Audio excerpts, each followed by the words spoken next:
And our first main topic today gets submitted to us by Andy Newton, who writes, once movie theaters reopen again, could you imagine them running shows like the MCU's future Star Wars, etc., week to week?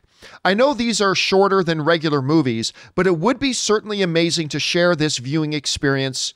Thoughts? All right, thanks a lot for sending that in, man.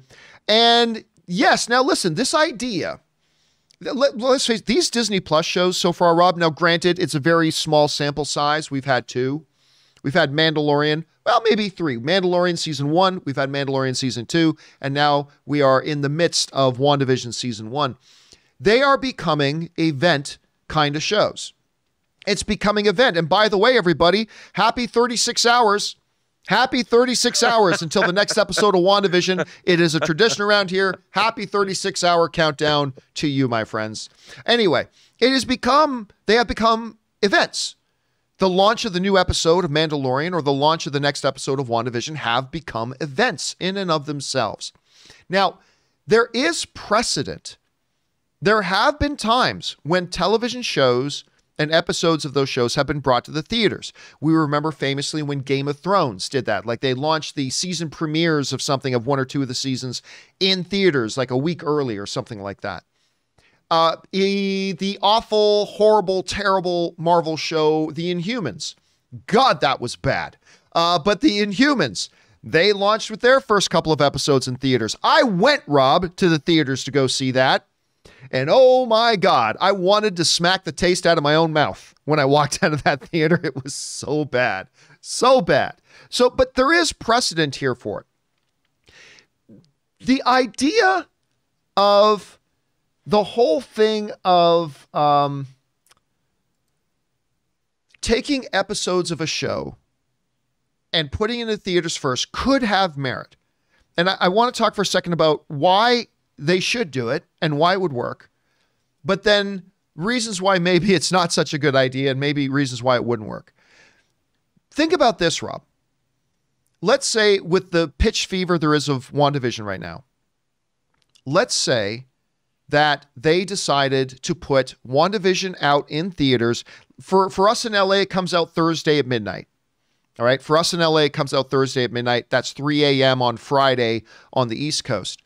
But let's say you put it out Wednesday, like a one night only thing. The next episode of WandaVision will be playing at your local AMC or Regal or whatever, one night only, one day before it launches on television.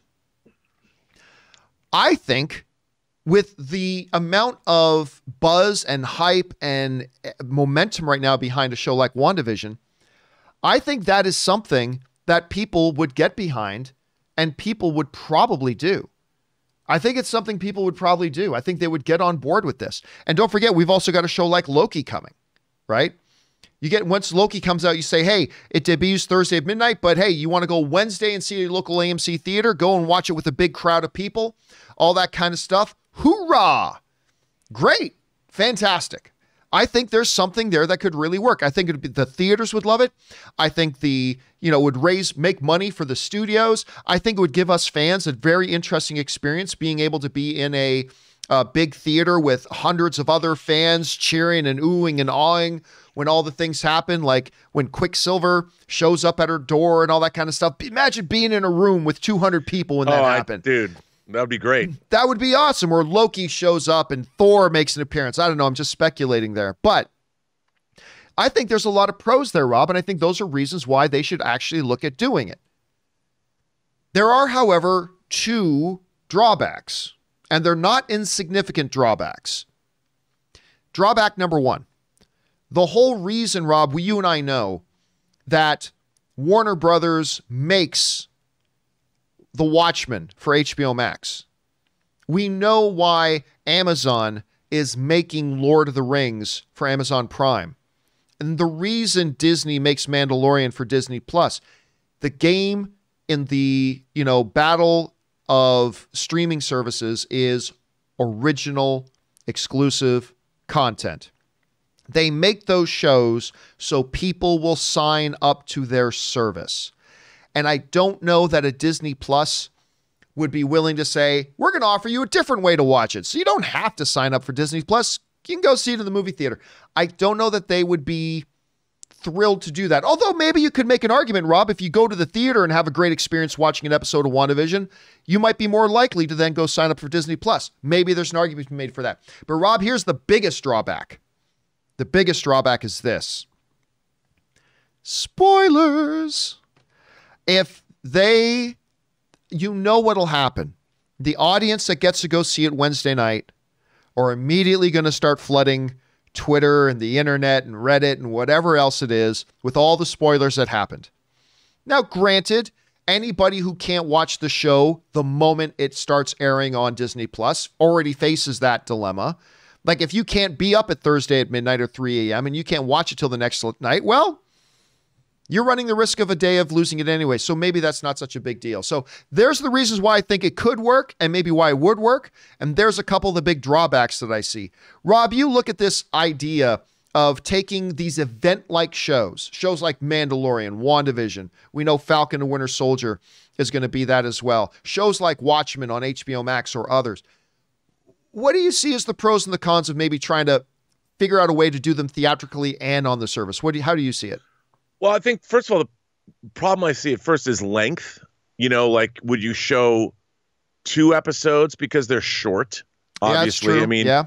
So that's a problem. Because you get people to come and get all hyped in the theater for a half an hour experience, or even if they're an hour long, it's short, you know, but maybe you could couple it with something else, like a preview of a new Disney film or something. So you get 2 big things for the price of one. Spoilers, like you said. And I guess other than that, I don't really see a drawback, but you just have to make it worth the audience's while. I mean, I think that, look, I really want to see WandaVision on a big screen because the production value is incredibly high. And I think it'd be fun the way it changes its aspect ratio. I think you'd feel it a lot more if you were seeing that on a big screen. Good point. And I would love to see, you know what, I would go see, if they did this, I would go see all episodes of WandaVision, like 9 episodes, aired together in one movie. Like, I'd love them to cut it together into one program and watch it all at once. So you'd only have to watch the opening credits once and the end credits once and watch everything cut together. I think that'd be kind of neat. Like the WandaVision experience or something. I don't know if they would do that. That'd be like close to 6 hours. That would be tough. I mean, of course, it wouldn't be, we'd know what the story is, but I would love to just see it in a theater.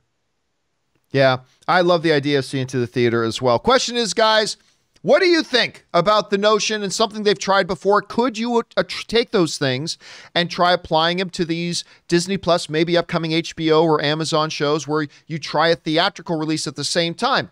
There are pros that could really be great, but there are also some big drawbacks that could be bad. How do you guys see it? Jump into the comments section below and let us know your thoughts. All right, guys.